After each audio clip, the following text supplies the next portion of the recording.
Hi everyone and welcome back to the CADReader tutorial series. In lesson 14, I'll show you how to set the scale and use linear and aligned measurements in CADReader. First, open a drawing in CADReader. During the measurement process, you may notice that the measured values do not match the actual values shown on the drawing.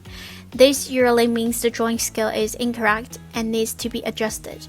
To fix this, click Scale and then select a line with the known length, like this one here.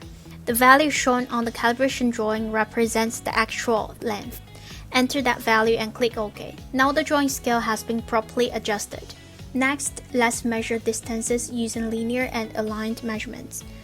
Both of them measure the distance between 2 points, but they work differently.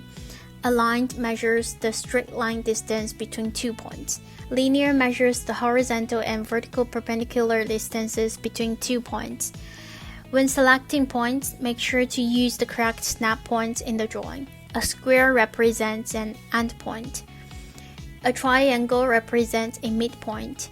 A cross represents an intersection. Let's measure the straight line distance between these 2 points.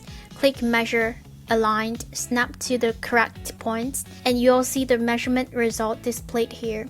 Now switch to the linear function and select the same 2 points. This time, the results show the horizontal and vertical distances instead. That's the key difference between aligned and linear measurements.